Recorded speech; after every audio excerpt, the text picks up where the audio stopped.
Hello नमस्कार मु आलोक आपण मानक स्वागत करुछि मोर यूट्यूब चैनल्स एडवांस अपॉर्चुनिटी को एवं plus two second year political science unit 1 रो गोटे सिलेक्टेड लॉन्ग टाइप को आलोचना करिबा। प्रत्येक वर्ष यूनिट 1 रो गणतंत्र उपरे कंपलसरी गोटे क्वेश्चन आसुछि हला मु दुईटी प्रश्न कहिबी जो दुईटी प्रश्न 2024 रो प्रथम प्रश्न आपण माने पायक जाउछंती। गोटे होछि गणतंत्र प्रक्रिया प्रति आह्वान आसी पारे नहले गणतंत्र सफलता निमते आवश्यक शर्तावली ये दुईटी प्रश्न को लेखि रखि दियंतु प्रैक्टिस कर दियंतु एटा ही गोटे फाइनल एग्जाम रे आसी जिवो हला मु तो एबे माने आह्वानटा पढ़ देबी किंतु एहा पूर्व जो सफलता निमते आवश्यक शर्तावली सेटा मु ऑलरेडी आलोचना करिकि अपलोड कर देछि ताकू देखि दियंतु तोर एक मार्क गोटे लॉन्ग टाइप थुआ हला एबे हम सरल भाषा आलोचना करिबा कोन रहिछि ना भारत स्वाधीनता लाभ कला 1950 मसीहा जनवरी मास 26 तारिख दिन नूतन संविधान कार्यकारी है। आम तो जाने 1950 मसीहा जनवरी मास 26 तारिख दिन आम संविधान प्रणयन कर कौन है देख ना भारत एक सार्वभौम समाजवादी धर्मनिरपेक्ष गणतांत्रिक साधारणतंत्र भाव यार गणतंत्र रूपक तरी को सफलतार सह विगत 66 वर्ष धरी बही चली देख 66 वर्ष आम कहबानी 1950 रु 2023 मसीहा पर्यटन जी वर्ष हो काउंटिंग करके आम करेक्शन करदे 64 वर्ष करदे जितेबाला भारत 1950 मसीह जनवरी 26 तारिख दिन आम संविधान प्रणयन कराई। भारत हूँ एक धर्मनिरपेक्ष गणतांत्रिक राष्ट्र बा साधारणतंत्र भाव घोषणा कराई।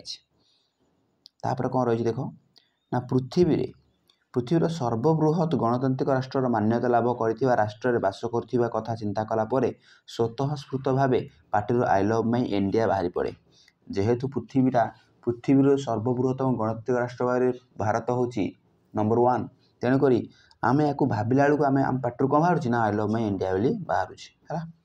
संसदीय गणतंत्र तथा संघीय राष्ट्र छत्र छाया तले रही भारतीय मानक जीवन निर्वाह वास्तविक प्रशंसनीय माने आम क्या छत्र छाया भितर अच्छे ना आम गोटे संघीय राष्ट्र संसदीय गणतंत्र माने ये आम गोटे कौन गणतंत्र शासन तले रही आ संघीय राष्ट्र तले रही आम निजको कौन करचे गोटे प्रशंसनीय भाव अनुभव करुचे माने संघीय राष्ट्र कहला माने एठारे नमनीय रहिबो केंद्र सरकार रहिबे राज्य सरकार मध्य सहवस्थान रहिबो सेमानक मध्य नमनीय सरकार शासन अवस्था रहिबो सेमानक मध्य समन्वय रहिबो हला एठारे मौलिक अधिकार प्राधान्य दिया जिवो ए बळे सिस्टम जो गणतांत्रिक शासन अवस्था जो हेची एटा हमें खूब प्रशंसनीय बोली कहउछथि।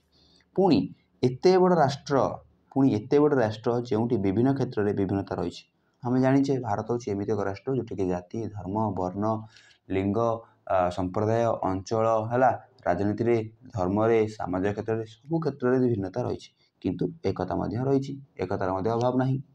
शत्रु प्राण को आंदोलित करे स्वाभाविक शत्रु मानकर बहुत आंदोलित कर शत्रु माने पराजय हो जाऊँगी कहीं एत बड़ा विभिन्नता थी से फाट सृष्टि हो पारना है।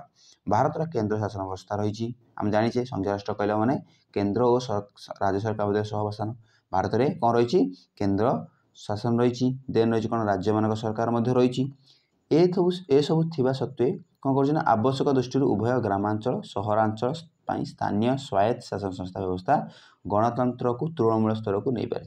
देख आम जाइले कौन केंद्र सरकार रहा राज्य सरकार रहा पुणी आउ गोटे कौन कौन ग्रामांचल सुविधा सुजोग करने ग्रामांचल को 3 भाग विभक्त कराई पंचायत राज व्यवस्था कराला ग्रामांचल स्वायत्त शासन संस्था कराला सेमती सहरांचल डेभलप करने सहरांचल 3 भाग विभक्त कराला जोटा को सहरांचल स्वायत्त शासन संस्था कराला जोटा कि गणतंत्र को आहरी तृणमूल स्तर को नहीं पारी माने पूरा टेक्निक की प्रत्येक पर एरिया घर घर पाखक पहुँची पार्टी लोक मानक साहाय्य कर पारुछि। सार्वजनीन साबालिक भोट प्रथा रही जड़े व्यक्ति गोटे भोट 1952 मसीहा पर मुक्त रही अबाध रही निरपेक्ष रही समानुक्रमिक निर्वाचन जो सारा भारतवासी गर्वित कारण आम गणतंत्र जहाँ भारतीय मानक जीवन सठिक भाव प्रभावमान। देख आउ डिटेल्स पढ़ा माने जड़े व्यक्ति गोटे भोट ठीक कथा भोट प्रथा रही देन रही 1952 मसीहा पर मुक्त रही समस्त को पूरा मुक्त फ्री अबाध निरपेक्ष माने कहा पक्ष किसी जीव ना समयानुक्रमिक भाव निर्वाचन जो सारा भारतवासी गर्वित होती है जोटा भी कौन ना आमर गणतंत्र प्रति जहाँ भारतीय मानक जीवन धारा सठिक भाव प्रभावमान माने देख जितेबाला गोटे देश मुक्त रहा अबाध रहा क्या पक्ष को जीव ना निरपेक्ष ସମସ୍ତେ ଭୋଟ ଦେବେ ନିର୍ବାଚନ ବ୍ୟବସ୍ଥା ପୁଣି ସମୟାନୁକ୍ରମିକ ଭାବରେ ପ୍ରତି 5 ବର୍ଷ ଚେଞ୍ଜ ହେଉଥିବ ନୂଆ ନୂଆ ସରକାର ଗଠନ ହେଉଥିବେ ଏଇଟା କ'ଣ ଏଇଟା ଗଣତନ୍ତ୍ରକୁ ଆହୁରି ତ୍ୱରାନ୍ୱିତ କରୁଛି ଆଉ ବହୁତ ଖୁବ୍ ପ୍ରଶଂସନୀୟ ବୋଲି ସେ କହୁଛନ୍ତି। କିନ୍ତୁ ଦେଖ ଟିକେ ଫାଟ ସୃଷ୍ଟି କେଉଁଠି ହେଲା ଦେଖ ମାତ୍ର ଲାଗିଲା ମାନେ ଏଠି ଟିକେ ଫାଟ ସୃଷ୍ଟି ହେଲା ମାତ୍ର ଅତ୍ୟନ୍ତ ଦୁଃଖ ଓ ପରିତାପର ବିଷୟ ଯେ ଆମ ଗଣତନ୍ତ୍ର ପ୍ରତି ବର୍ତ୍ତମାନ ଅନେକ ଆହ୍ୱାନ ରହିଛି। ମାନେ ଦୁଃଖର ବିଷୟ ଯେ ବର୍ତ୍ତମାନ ଯେଉଁ ଗଣତନ୍ତ୍ର ସିଷ୍ଟମଟା ଅଛି ସେ ଗଣତନ୍ତ୍ର ସିଷ୍ଟମରେ ବହୁତ ପ୍ରତିବନ୍ଧକ ଅଛି ବହୁତ ନେଗେଟିଭ ଅଛି ପ୍ରତିବନ୍ଧକ ଅଛି ବା ଗଣତନ୍ତ୍ରକୁ ରୋକିବାରେ ବହୁତ କାରଣ ଆସିଛି ସାମ୍ନାକୁ ଆସିଛି। ସେଇ କାରଣ ଗୁଡ଼ିକୁ ଆମେ ସର୍ଟରେ ଆଲୋଚନା କରିବା। ଦେଖ ସେଇ କାରଣ ମଧ୍ୟରୁ ଗୋଟେ ରହୁଛି କ'ଣ ଅସମାନତା ଗୋଟେ କ'ଣ ରହୁଛି ଅସମାନତା। ଦେଖିବ ସବୁ କ୍ଷେତ୍ରରେ ଠିକ୍ ଥିବ ଯଦି ସମାନତା ଆମ ଭିତରେ ଥିବ ଯଦି ଆମ ଭିତରେ ସମାନତା ନଥିବ ଯେମିତିକି ଭାଇ ଭାଇ ଭିତରେ ସମାନତା ନଥିଲେ କ'ଣ ହେବ ତା କଥା ଗୋଟେ ଆଉ କଥା ଗୋଟେ ହେଲେ ତାଙ୍କ ଭିତରେ ପାଟିତୁଣ୍ଡ ଗଣ୍ଡଗୋଳ ଯେଉଁଟାକି ସେ ପରିବାରଟା ଭାଙ୍ଗି ଯାଇଥାଏ। ଠିକ୍ ସେଇଭଳିଆ ଗୋଟେ ଦେଶରେ ଯଦି ଅସମାନତା ରହିବ ତାହେଲେ ଅବଭିୟସ୍ଲି ଗଣତନ୍ତ୍ର ଶାସନ କାର୍ଯ୍ୟ କରିବ ନାହିଁ ହେଲା। ତାହେଲେ ଭାରତୀୟ ଗଣତନ୍ତ୍ର ଆଦର୍ଶ ହେଲା ସମାନତା ସ୍ୱାଧୀନତା ନ୍ୟାୟ ଅଧିକାର ଭାତୃତ୍ୱଭାବ ତଥା ଆଇନର ଶାସନ। ଆମେ ଜାଣିଛେ ଭାରତର ଯେଉଁ ଗଣତନ୍ତ୍ର ଶାସନ ବ୍ୟବସ୍ଥା ଚାଲିଛି ତାର ମୂଳ ଉଦ୍ଦେଶ୍ୟ କ'ଣ ନା ସମାନ ରକ୍ଷା କରିବା ସମସ୍ତଙ୍କୁ ସ୍ୱାଧୀନତା ଦେବା ନ୍ୟାୟ ଦେବା ସମସ୍ତଙ୍କୁ ଅଧିକାର ଦେବା ଭାଇଚାରା ରଖିବା ଆଇନ ଉପରେ ଶାସନ କରିବା ହେଲା ଠିକ୍ ଅଛି। କିନ୍ତୁ ରାଜନୈତିକ ଅର୍ଥନୈତିକ ତଥା ସାମାଜିକ ସମାନତା ପ୍ରତିଷ୍ଠା ପାଇଁ ମୌଳିକ ଅଧିକାର ରାଷ୍ଟ୍ର ନିୟାମକ ନିର୍ଦ୍ଦେଶାବଳୀ ସାର୍ବଜନୀନ ସାବାଳକ ଭୋଟ ପ୍ରଥା ଇତ୍ୟାଦି ବ୍ୟବସ୍ଥା ରହିଛି। ତାଙ୍କ ଆଉ କ'ଣ ରହିଛି ଭାରତରେ ନା ରାଜନୀତି କ୍ଷେତ୍ରରେ ହେଉ ଅର୍ଥନୈତିକ କ୍ଷେତ୍ରରେ ହେଉ ସାମାଜିକ କ୍ଷେତ୍ରରେ ହେଉ ସେ କ'ଣ ରହିଛି ନା ମାନେ ଆମର ମୌଳିକ ଅଧିକାର ରହିଛି। ମୌଳିକ ଅଧିକାର ମାନେ ସମସ୍ତେ ସମାନ ସୁବିଧା ସୁଯୋଗ ପାଇବେ ମୌଳିକ ଅଧିକାର ନିଜ ଇଚ୍ଛାରେ ନିଜକୁ ଅଧିକରୁ ଅଧିକ ପ୍ରାଧାନ୍ୟ ଦେଇଥାନ୍ତି ପରସ୍ପର ପ୍ରତି ହେଲା। ରାଷ୍ଟ୍ର ନିୟାମକ ନିର୍ଦ୍ଦେଶାବଳୀ ରହିଛି ସାର୍ବଜନୀନ ସାବାଳକ ଭୋଟ ପ୍ରଥା ରହିଛି। ଏଇସବୁ ବ୍ୟବସ୍ଥା ଗୁଡ଼ିକ ଆମ ଭାରତରେ ରହିଛି ତୁମମାନେ ସବୁ ଜାଣିଥିବ କିଛି ଅସୁବିଧା ନାହିଁ। କିନ୍ତୁ ପ୍ରୋବ୍ଲେମ୍ ଆସିଲା କେଉଁଠି ନା ଏହା ଥିବା ସତ୍ତ୍ୱେ ଅସମାନତା ଆମ ଭାରତୀୟ ସମାଜ ପାଇଁ ଏକ ବଡ଼ ଅନ୍ତରାୟ। କାହିଁକିନା ଆମେ ଜାଣିଥିବେ ଆମ ଭାରତରେ ବହୁତ ଅସମାନତା ରହିଛି ଜାତି ଧର୍ମ ବର୍ଣ୍ଣ ସମ୍ପ୍ରଦାୟ ଅଞ୍ଚଳ ରାଜନୀତିକୁ ନେଇ ସାମାଜିକ ନେଇ ବହୁତ ଅସମାନତା ରହିଛି। ଏଇ ଯେଉଁ ଅସମାନତା ରହିଛି ନା ଇଏ କ'ଣ କରୁଛି ନା ଭାରତୀୟ ସମାଜ ପ୍ରତି ଗୋଟେ ଅନ୍ତରାୟ ସୃଷ୍ଟି କରୁଛି ବା ଅନ୍ତ ଘଟଉଛି ନଷ୍ଟ କରିଦେଉଛି ହ୍ରାସ କରୁଛି ଗଣତନ୍ତ୍ରକୁ ସଫଳତା ଆଣିବାରେ କ'ଣ କରୁଛି ବିରାଟ ପ୍ରତିବନ୍ଧକ ସାଜୁଛି ହେଲା। ଯେଉଁଟାକି ଲେଖିଛି ମୁଖ୍ୟତଃ ସାମାଜିକ ଓ ଅର୍ଥନୈତିକ ଅସମାନତା ଭୟଙ୍କର ପରିସ୍ଥିତି ସୃଷ୍ଟି କରୁଛି। ଏଇ ଯେଉଁ ସାମାଜିକ ଓ ଅର୍ଥନୈତିକ ଅସମାନତା ସେ ବହୁତ ଭୟଙ୍କର ବାତାବରଣ ବା ଭୟଙ୍କର ସ୍ଥିତି ସୃଷ୍ଟି କରୁଛି। କାହିଁକିନା ସାମାଜିକ ଦିଗରେ ଅର୍ଥନୈତିକ ଦିଗଟା ବେଶୀ ଇମ୍ପୋର୍ଟାନ୍ସ ରହିଛି ନା। ଯଦି ଏଇ ଦୁଇଟା ଜିନିଷ ଯଦି ଅସମାନତା ରହିଲା ତାହେଲେ ଭାରତୀୟ ଗଣତନ୍ତ୍ର ଶାସନ ବ୍ୟବସ୍ଥା ବହୁତ କ'ଣ କରିବ ଦୁର୍ବଳ ହୋଇଯିବ। ଆଉ ଗୋଟେ ରହୁଛି କ'ଣ ନିରକ୍ଷରତା। ତମେ ଜାଣିଥିବ ସାକ୍ଷରତା ବହୁତ ବଡ଼ ମାନେ ଜରୁରୀ ରହିଥାଏ କାହିଁକିନା ଶିକ୍ଷା ଆମର ସବୁ ଜାଗାରେ ରହିବା ଦରକାର। ଆମର ଶିକ୍ଷା ବହୁତ ଆମକୁ ନିଜକୁ ଚିହ୍ନିବାରେ ସାହାଯ୍ୟ କରିଥାଏ ଶିକ୍ଷା ଆମକୁ ଡେଭଲପ୍ କରିବାରେ ସାହାଯ୍ୟ କରିଥାଏ ହେଲା। କିନ୍ତୁ ନିରକ୍ଷରତା ରହିଲେ କ'ଣ ଅସୁବିଧା ହୁଏ ଦେଖ କେମିତି ଗଣତନ୍ତ୍ର ସଫଳତା ପାଇଁ ଗୋଟେ ବଡ଼ ଆହ୍ୱାନ ବା ସଫଳତା ଆଣିବା ଦିଗରେ ପ୍ରତିବନ୍ଧକ ଆଣୁଛି ପଡ଼ିବା। ଗଣତନ୍ତ୍ର ସଫଳତା ପାଇଁ ସାର୍ବଜନୀନ ଶିକ୍ଷାର ଆବଶ୍ୟକତା ରହିଛି ଠିକ୍ କଥା। ଶିକ୍ଷା ହେଉଛି ଗଣତନ୍ତ୍ରରେ ସର୍ବନିମ୍ନ ଆବଶ୍ୟକତା। ଯଦି ଗଣତନ୍ତ୍ର ଦେଖିବା ଶିକ୍ଷାଟା ସର୍ବନିମ୍ନ ସେଇଟାକୁ ଆଗ କ୍ଲିୟର କରିବା ଦରକାର। ଶିକ୍ଷା ଯୋଗୁଁ ନାଗରିକମାନେ ଅଧିକାର ବିଷୟ ଜାଣିପାରିବେ କର୍ତ୍ତବ୍ୟ ବିଷୟ ଜାଣିପାରିବେ ଓ ସଚେତନ ହୋଇପାରିବେ। କାରଣ ଶିକ୍ଷା ଥିଲେ ସେମାନେ ଅଧିକାର ନିଜର କ'ଣ ଅଧିକାର ରହିଛି ନିଜର କ'ଣ କର୍ତ୍ତବ୍ୟ ରହିଛି ନିଜର ସଚେତନତା କ'ଣ ଜାଣିପାରିବେ। ଶିକ୍ଷାର ପ୍ରସାର ରାଜନୈତିକ ସଚେତନତା ସୃଷ୍ଟି କରେ। ଦେଖ ରାଜନୈତିକ ଯଦି ସଚେତନତା ଅଛି ଯଦି ଶିକ୍ଷା ଗୋଟେ ପିଲା ପାଖରେ ଅଛି ନା ସିଏ ସଚେତନତା ପାଇଯିବ ତାର ବୃଦ୍ଧି କରିବ ସିଏ ତାର ଅଧିକାର ବିଷୟ ଜାଣିପାରିବ ତା କର୍ତ୍ତବ୍ୟ କ'ଣ ଜାଣିପାରିବ। ତାପରେ ରହିଛି 1950 ମସିହାର ଆମ ସମ୍ବିଧାନ କାର୍ଯ୍ୟକାରୀ ହେଲାବେଳେ ଆମ ଦେଶରେ ମାତ୍ର 18.33 ଭାଗ ଲୋକ ସାକ୍ଷର ଥିଲେ। ମାନେ 1950 ମସିହା ସମ୍ବିଧାନ ପ୍ରଣୟନ କରାଗଲା ଶିକ୍ଷା ହାର ଏତିକି ଥିଲା।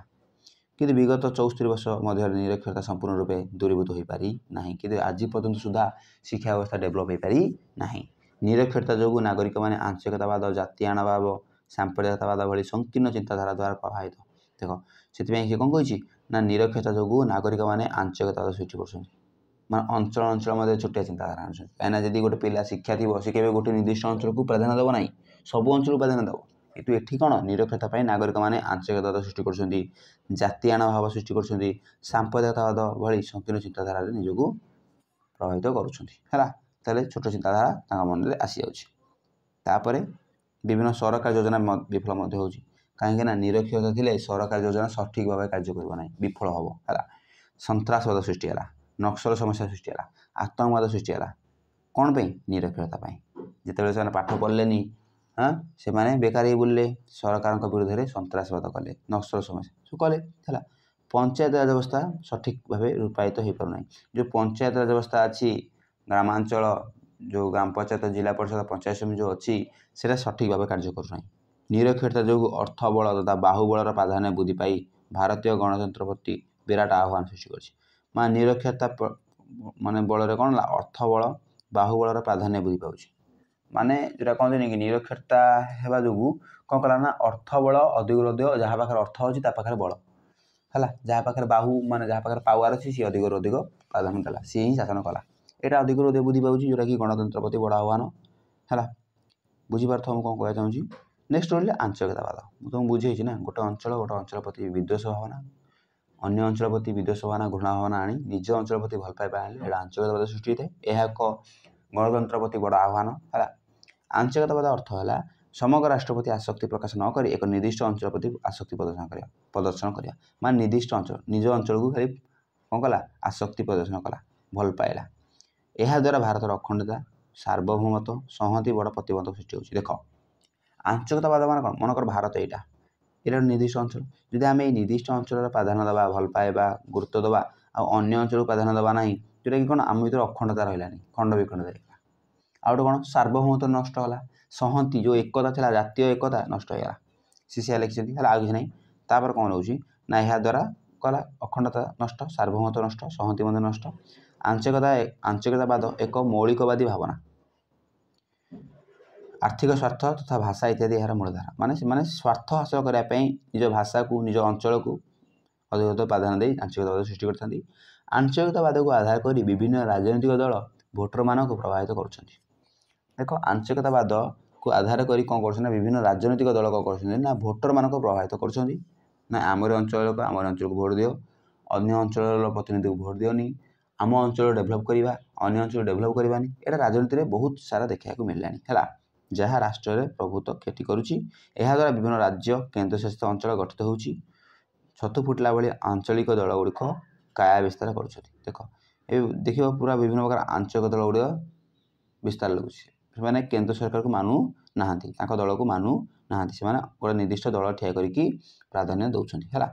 ନେକ୍ସଟ କ୍ୱେଶ୍ଚନ କ'ଣ ରହୁଛି, ସେଇଆକୁ ରହିଛି, ପଏଣ୍ଟ କ୍ଲିୟର ହେଇନି ଆଞ୍ଚଳିକତାବାଦ। ଏହାଦ୍ୱାରା ଜାତୀୟ ଦଳ ଗୁଡ଼ିକ ପ୍ରଭାବ ହ୍ରାସ ପାଉଛି। ଦେଖ ଆଞ୍ଚଳିକତାବାଦ ବୃଦ୍ଧି ପାଇଲା, ଜାତୀୟ ଦଳ କହିଲା ମାନେ ଦେଶୀୟ କେନ୍ଦ୍ର ରାଜନୈତିକ ଦଳ ଯେଉଁ ଥିଲା, ଯେମିତି ଗୋଟେ ବିଜେପିଟା ହେଉଛି ଜାତୀୟ ଦଳ, କିନ୍ତୁ ବିଜେଡି ଗୋଟେ ହେଉଛି ଆଞ୍ଚଳିକ ଦଳ। ତାହେଲେ ସେମାନେ କ'ଣ କଲେ ନା ଆଞ୍ଚଳିକ ଦଳକୁ ଅଧିକରୁ ଅଧିକ ପ୍ରାଧାନ୍ୟ ଦେଲେ, ଜାତୀୟ ଦଳକୁ ହ୍ରାସ କଲେ। କେନ୍ଦ୍ରରେ ମେଣ୍ଟ ସରକାର ଗଠନ ଅପରିହାର୍ଯ୍ୟ ହୋଇପଡ଼ିଛି। ପୁଣି ଗଣତନ୍ତ୍ରର ବିକାଶ ପାଇଁ ଆର୍ଥିକ ବିକାଶ ସଫଳ ସର୍ତ୍ତ, ଏଥିପ୍ରତି ଦ୍ରୁତ ଶିଳ୍ପାୟନ ସମ୍ଭବ। ଆଉ କିଛି ଦେଖିବା ଦରକାର ନାହିଁ, ଯେତିକି ବୋଲିଲ ସେତିକି, କିଛି ଅସୁବିଧା ନାହିଁ। ଆଞ୍ଚଳିକତାବାଦ ସେତିକି ଲେଖ, ଆଉ କିଛି ନାହିଁ। ଏବେ ଯିବା ନକ୍ସଲ ସମସ୍ୟା, ନକ୍ସଲାଇଟ୍ ସମସ୍ୟା। ନକ୍ସଲ ସମସ୍ୟା ଜାଣିଥିବ, ସେଇଟା ମଧ୍ୟ ଏକ ବିରାଟ ପ୍ରତିବନ୍ଧକ, କାହିଁକିନା ଭୟାବହ ବାତାବରଣ ସୃଷ୍ଟି କରୁଛି ହେଲା। ନକ୍ସଲାଇଟ୍ ସମସ୍ୟା ଭାରତୀୟ ଗଣତନ୍ତ୍ର ପାଇଁ ଅନ୍ୟ ଏକ ଆହ୍ୱାନ। ଏହା ଏବେ ଭାରତୀୟ ରାଜନୈତିକ ଆକାଶରେ ଅଶୁଭ ଧୂମକେତୁ ସଦୃଶ। ବର୍ତ୍ତମାନ କ'ଣ ଅଶୁଭ, ଏଇଟା ଗଣତନ୍ତ୍ର ପାଇଁ ବଡ଼ ପ୍ରତିବନ୍ଧକ। ଭାରତୀୟ ଗଣତନ୍ତ୍ରର ଐତିହ୍ୟ, ପରମ୍ପରା ତଥା ଗୌରବ ଧୂଳିସାତ ହେବାରେ ଲାଗିଛି। ଭାରତର ଐତିହ୍ୟ ହେଉ, ପରମ୍ପରା ହେଉ, ଗୌରବ ହେଉ ଆସ୍ତେ ଆସ୍ତେ କମିବାକୁ ଲାଗୁଛି। ଏହି ନକ୍ସଲାଇଟ୍ ସମସ୍ୟା ପ୍ରଥମେ 1967 ମସିହା ପଶ୍ଚିମବଙ୍ଗ ଦେଖାଇଥିଲା। ଟିକେ ସର୍ଟ ମନେ ରଖ, 1967 ମସିହାରେ ପଶ୍ଚିମବଙ୍ଗ ଦେଖାଇଥିଲା ହେଲା। ତାପରେ କ'ଣ ଲେଖିଛି ଦେଖା, ପଶ୍ଚିମବଙ୍ଗର ଦାର୍ଜିଲିଂର ପାର୍ବତ୍ୟ ଜିଲ୍ଲାର ନକ୍ସଲବରୀ ଥାନା ଅଞ୍ଚଳ CPIM ନେତା ଚାରୁ ମଜୁମଦାରଙ୍କ ନେତୃତ୍ୱରେ ସଂଗଠିତ କୃଷକ ଆନ୍ଦୋଳନରୁ ଜନ୍ମ। ଦେଖ ଆମେ କେଉଁଠି ଜାଣିଲେ, ଏଇଟା ହେଉଛି ପଶ୍ଚିମବଙ୍ଗ ଦେଖାଇଥିଲା, ଦାର୍ଜିଲିଂ ପାର୍ବତ୍ୟ ଜିଲ୍ଲାର ନକ୍ସଲବରୀ ଥାନା ଅଞ୍ଚଳରେ ଦେଖାଇଥିଲା, ଚାରୁ ମଜୁମଦାର ନେତୃତ୍ୱ ନେଇଥିଲେ ହେଲା। 1969 ମସିହା ଏହାର ଉଗ୍ର ରୂପ ଧାରଣ କଲା ହେଲା। 1969 ମସିହା ବେଳକୁ ଏଇଟା ଉଗ୍ର ରୂପ ଧାରଣ କଲା, ଆହୁରି ଅଧିକରୁ ଅଧିକ ବିରାଟ ମାନେ ବଡ଼ ଆକାରରେ ସେ ଆସିଲା। ଏହା ଏବେ ଭାରତର ପଶ୍ଚିମବଙ୍ଗ ଦେଖାଦେଇଛି, ଆନ୍ଧ୍ରପ୍ରଦେଶରେ, ଛତିଶଗଡ଼ରେ, ବିହାରରେ, ମଧ୍ୟପ୍ରଦେଶରେ, ଝାଡ଼ଖଣ୍ଡରେ ହେଲା। ଏହି ଆନ୍ଦୋଳନ ଖୁବ୍ ସକ୍ରିୟ, ମାନେ ଏତେ ମାତ୍ରାରେ ପ୍ରଭାବିତ ହେଲା ଯେ ଯେଉଁଟାକି ଅନ୍ୟ ଜିଲ୍ଲାକୁ ମଧ୍ୟ ବହୁତ ପ୍ରଭାବିତ କଲା। ନେକ୍ସଟ ରହୁଛି ଭାରତରେ 75ଟି ଆଦିବାସୀ ବହୁଳ ଜିଲ୍ଲା ଏଥିପ୍ରତି ବିଶେଷ କ୍ଷତିଗ୍ରସ୍ତ। ସେମାନେ ପ୍ରାକ୍ ନିର୍ବାଚନ ହିଂସା କରୁଛନ୍ତି, ଜନପ୍ରତିନିଧି ଅପହରଣ, ନିରୀହ ଲୋକମାନଙ୍କୁ ହତ୍ୟା, ନିର୍ବାଚନ ବୁଥ୍ ଦଖଲ, ରାସ୍ତା ଅବରୋଧ, ପ୍ରଶାସନିକ କର୍ମଚାରୀଙ୍କୁ ମାନେ ଅପହରଣ ଇତ୍ୟାଦି କାର୍ଯ୍ୟରେ ସଂଶ୍ଳିଷ୍ଟ। ଦେଖ ଗଣତନ୍ତ୍ର ବିପରୀତ କାର୍ଯ୍ୟ କରୁଛି, ଗଣତନ୍ତ୍ର ବିରୋଧୀ କାର୍ଯ୍ୟ କରୁଛି। କ'ଣ ନା ନିରୀହ ଲୋକମାନଙ୍କୁ ହତ୍ୟା କରିଦେଉଛି, ଜନପ୍ରତିନିଧିକୁ ଅପହରଣ କରୁଛି, ବୁଥ୍ ମାନେ ନଷ୍ଟ କରିଦେଉଛି, ହିଂସା କରୁଛି, ଅବରୋଧ କରୁଛି, କର୍ମୀମାନଙ୍କୁ ନେଇଯାଉଛି ହେଲା। ଏସବୁ କ'ଣ ଗଣତନ୍ତ୍ର ବିରୋଧୀ କାର୍ଯ୍ୟ। ତାହେଲେ ନକ୍ସଲାଇଟ୍ ସମସ୍ୟା ମଧ୍ୟ ଗଣତନ୍ତ୍ରକୁ ବିରାଟ ପ୍ରତିବନ୍ଧକ ଆଣୁଛି ହେଲା। ନେକ୍ସଟ ହେଉଛି ଲିଙ୍ଗଗତ ବୈଷମ୍ୟ। ଲିଙ୍ଗଗତ ବୈଷମ୍ୟ ମାନେ ପୁରୁଷ ଓ ନାରୀ ମଧ୍ୟରେ ପ୍ରଭେଦତା ହେଲା। ଆମେ ଜାଣିଛେ ଭାରତ ହେଉଛି ଏମିତି ରାଷ୍ଟ୍ର ପୁରୁଷ ପ୍ରଧାନ ରାଷ୍ଟ୍ର। ସେ ଲେଖିଛି ଭାରତ ଏକ ପିତୃକୈନ୍ଦ୍ରିକ ସମାଜ, ଏଠି ପୁରୁଷମାନଙ୍କୁ ଅଧିକ ପ୍ରାଧାନ୍ୟ ଦିଆଯାଉଛି। ଭାରତରେ ନାରୀ ଓ ପୁରୁଷମାନଙ୍କ ମଧ୍ୟରେ ଲିଙ୍ଗଗତ ପାର୍ଥକ୍ୟ ରହିଛି। ଠିକ୍ କଥା, ଲିଙ୍ଗଗତ ପାର୍ଥକ୍ୟ ରହିଛି, ତାରତମ୍ୟ ମଧ୍ୟ ରହିଛି। ଲିଙ୍ଗଗତ ବୈଷମ୍ୟ କଲା ମାନେ ଲିଙ୍ଗଗତ ମାନେ ପୁରୁଷ ଓ ନାରୀ ମଧ୍ୟରେ ବିଭିନ୍ନତା ହେଲା, ଅନ୍ତର। ଅନ୍ୟାନ୍ୟ ରାଷ୍ଟ୍ର ଭଳି ଭାରତ ମଧ୍ୟ ପୁରୁଷମାନଙ୍କ ଅପେକ୍ଷା ନାରୀମାନଙ୍କୁ କମ୍ ସମ୍ମାନ ପାଆନ୍ତି। ଦେଖ ଭାରତରେ ଯଦି ଅନ୍ୟ ଦେଶ ତୁଳନାରେ ଭାରତରେ ନାରୀମାନଙ୍କୁ ବହୁତ କମ୍ ସମ୍ମାନ ଦିଆଯାଉଛି ହେଲା। ପୁରୁଷମାନଙ୍କ ତୁଳନାରେ ନାରୀମାନଙ୍କ ଉପରେ କମ୍ ଗୁରୁତ୍ୱ ଦିଆଯାଏ ହେଲା। ସେମାନେ ଶିକ୍ଷା ଆତ୍ମବିକାଶ କ୍ଷେତ୍ରରେ ଅବହେଳିତ। ସେମାନଙ୍କୁ ଶିକ୍ଷା ଦିଆଯାଉ ନାହିଁ, ସେମାନଙ୍କୁ ଆତ୍ମ କ୍ଷେତ୍ରରେ ସେଲ୍ଫ ମାନେ ଡେଭଲପମେଣ୍ଟ କରାଯାଉ ନାହିଁ, ସେମାନଙ୍କୁ ଅଧିକାର ଦିଆଯାଉ ନାହିଁ। ଯଦିଓ ଭାରତୀୟ ସମ୍ବିଧାନ ଧାରା 14 ସମାନତା ଅଧିକାର, ଧାରା 15ରେ ସାମାଜିକ ସମାନତା, ଧାରା 16ରେ ଚାକିରି କ୍ଷେତ୍ରରେ ସମାନତା ସୁଯୋଗ ପାଇଁ ଉଦ୍ଦିଷ୍ଟ ହେଲେ ମଧ୍ୟ ନାରୀ ବିକାଶ ପାଇଁ ଯଥେଷ୍ଟ ନୁହେଁ। ଦେଖ ଆମେ ଜାଣିଛେ 14ରୁ 18 ଧାରା ଆମର କ'ଣ ଅଛି, ସମାନତା ଅଧିକାର ଅଛି ହେଲା। ସମାନତା ଅଧିକାରରେ ଲେଖା ହେଇଛି କ'ଣ, ସମସ୍ତେ ଆଇନ ଆଗରେ ସମସ୍ତେ ସମାନ, ସାମାଜିକ ସମାନତା ରହିବ ହେଲା। ଚାକିରି କ୍ଷେତ୍ରରେ ସମସ୍ତଙ୍କୁ ସମାନ ଦିଆଯିବ, ଉଭୟ ନାରୀ ପୁରୁଷମାନଙ୍କୁ। ତଥାପି ଏଇଟା ବିକାଶ କ୍ଷେତ୍ରରେ ଯଥେଷ୍ଟ ହେଉନାହିଁ, ତଥାପି ମାନେ କ'ଣ ଅଭାବ ଦେଖିବାକୁ ମିଳିଛି ହେଲା। ତାହେଲେ ଆମେ ବୁଝିପାରିଲେ, ଆମେ କେତେ ଗୁଡ଼ିଏ ପଏଣ୍ଟ ବୁଝିଲେ ଯେଉଁଟାକି ଭାରତୀୟ ଜାତୀୟ ବା ଭାରତୀୟ ଗଣତନ୍ତ୍ର ଆଣିବାରେ କ'ଣ ପ୍ରତିବନ୍ଧକ କ'ଣ ଆହ୍ୱାନ ସୃଷ୍ଟି କରିଛି ତାକୁ ଆମେ ସର୍ଟରେ ଆଲୋଚନା କରିଦେଲେ ହେଲା। ଏବେ ଆଉ ଟିକେ ତା ଲାଷ୍ଟ ଏଣ୍ଡିଙ୍ଗଟା ଆଲୋଚନା କରିବା। ଭାରତୀୟ ରାଜନୈତିକ କ୍ଷେତ୍ରରେ ଯେତେ ସଚେତନତା ସେତେ ସଚେତନତା ନୁହନ୍ତି, ମାନେ ଏଇଟା ତୁମେ ଯାହା ବୁଝିଲ ଲେଖିଦେବ। ନାରୀମାନଙ୍କ କ୍ଷେତ୍ରରେ ରାଜନୈତିକ କାର୍ଯ୍ୟକଳାପରେ ତାଙ୍କ ଅଂଶଗ୍ରହଣ ପ୍ରଶଂସନୀୟ ନୁହେଁ। ଏପର୍ଯ୍ୟନ୍ତ ଜଣେ ମାତ୍ର ନାରୀ ରାଷ୍ଟ୍ରପତି ହୋଇଛନ୍ତି ହେଲା। 2014 ଲୋକସଭାର ଗଠନ ଅନୁସାରେ ମାତ୍ର 65 ଜଣ ମହିଳା ନେତ୍ରୀଙ୍କ ମଧ୍ୟରୁ କେବଳ ଇନ୍ଦିରା ଗାନ୍ଧୀ ଭାରତର ନାରୀ ପ୍ରଧାନମନ୍ତ୍ରୀ ଥିଲେ। ପଞ୍ଚାୟତ ରାଜରେ ସେମାନଙ୍କ ପାଇଁ 50% ସ୍ଥାନ ସଂରକ୍ଷିତ ହେଲେ ମଧ୍ୟ ସେମାନଙ୍କ ଅଂଶଗ୍ରହଣ ଏତେ ସକ୍ରିୟ ନୁହେଁ। ଏହା ପ୍ରମାଣିତ କରୁଛି ଯେ ଭାରତରେ ଲିଙ୍ଗଗତ ବୈଷମ୍ୟ ରହିଛି। ଦେଖ ସେଇ ନାରୀମାନଙ୍କ ଉପରେ ଲେଖିଲା, ମାନେ ଆଜି ପର୍ଯ୍ୟନ୍ତ ରାଜନୀତି କ୍ଷେତ୍ରରେ ନାରୀମାନଙ୍କୁ 50% ତାଙ୍କ ପାଇଁ ଥୁଆ ହେଇଛି ପଞ୍ଚାୟତ ରାଜ ବ୍ୟବସ୍ଥାରେ। ରାଷ୍ଟ୍ରପତିଙ୍କ ତାଙ୍କ ସ୍ଥାନ ଅଛି, ପ୍ରଧାନମନ୍ତ୍ରୀ ତାଙ୍କ ସ୍ଥାନ ଅଛି, ତଥାପି ପ୍ରଶାସନ ନାହିଁ, ତଥାପି ତାକୁ ପ୍ରାଧାନ୍ୟ ଦିଆଯାଉ ନାହିଁ, ସବୁବେଳେ ପାଇଁ ଅବହେଳିତ କରାଯାଉଛି ହେଲା। ତାହେଲେ ଆମେ ଲାଷ୍ଟରୁ ଯାହା ବୁଝିଲେ ତୁମେ ଗୋଟେ ପାରାଗ୍ରାଫ କରିପାରିବ, କିଛି ଅସୁବିଧା ନାହିଁ। ସେ ଲେଖିଛି କ'ଣ, ଏସବୁ ଭାରତୀୟ ଗଣତନ୍ତ୍ର ପ୍ରତି ପ୍ରମୁଖ ଆହ୍ୱାନ। ଏହା କେବେ ଦିଗ ପରିବର୍ତ୍ତନ କରିବ ତାହା ସମୟ ହିଁ କହିପାରିବ। ମାନେ ଏହା କେବେ ପରିବର୍ତ୍ତନ ହେବ ହେଲା। ନାରୀମାନଙ୍କ ସ୍ଥାନରେ ନକ୍ସଲାଇଟ୍ ସମସ୍ୟା ଦୂରୀକରଣ କେମିତି ହେବ, ଆଞ୍ଚଳିକତାବାଦ କେମିତି ଦୂରୀକରଣ ହେବ, ଲୋକମାନେ କେମିତି ଜାତୀୟ ମହାସତ୍ରରେ ନିଜକୁ ସାମିଲ କରିବେ, ଗଣତନ୍ତ୍ର ଶାସନ ବ୍ୟବସ୍ଥାକୁ ଆହୁରି ତ୍ୱରାନ୍ୱିତ କରିବେ, ଆହୁରି ଡେଭଲପ୍ କରିବେ, ସମନ୍ୱିତ ରକ୍ଷା କରିବେ, କେତେବେଳେ ହେବ ସେଟା ସମୟ ହିଁ କହିପାରିବ। ତାହେଲେ ଆମେ ଆଜି ଗଣତନ୍ତ୍ର ଉପରେ ପ୍ରକୃତରେ କ'ଣ କ'ଣ ଆହ୍ୱାନ ଆଣୁଛି, କ'ଣ କ'ଣ ପ୍ରତିବନ୍ଧକ ଆଣୁଛି, କ'ଣ ବିପଦ ସୃଷ୍ଟି କରୁଛି ତାକୁ ଆମେ ଆଲୋଚନା କଲେ, ଡିଟେଲ୍ସ ଆଲୋଚନା କରିଦେଲେ। ଯଦି ବି ମନେ ରହୁନାହିଁ ଆଉ ଟିକେ ବାରମ୍ବାର ରିପିଟ୍ କରିକି ଶୁଣିଦିଅ, ନିଜ ଖାତାରେ ନିଜ ଆଇଡ଼ିଆ ଲେଖ, ଆରାମରେ ମନେ ରହିବ, କିଛି ଅସୁବିଧା ନାହିଁ। ଗପ ଭଳିଆ ପଢ଼, ଆରାମସେ ମନେ ରହିବ। କ୍ୱେଶ୍ଚିନ୍ ଆସିବା ଚାନ୍ସ ରହିଛି। ଯଦି ଭିଡ଼ିଓଟି ଭଲ ଲାଗୁଛି ଏବେ ହିଁ ସାଙ୍ଗମାନଙ୍କୁ ସେୟାର କରନ୍ତୁ, ଲାଇକ୍ କରନ୍ତୁ, ଆଉ ସବସ୍କ୍ରାଇବ୍ କରି ବେଲ୍ ଆଇକନ୍ ଦବାଇ ଦିଅନ୍ତୁ ଯଦି ଆପଣମାନେ ନୂଆ ଆସିଛନ୍ତି। ଆଉ ନେକ୍ସଟ ଭିଡ଼ିଓ ଆସିବା ପର୍ଯ୍ୟନ୍ତ ଅପେକ୍ଷା କରନ୍ତୁ। ରହୁଛି, ନମସ୍କାର।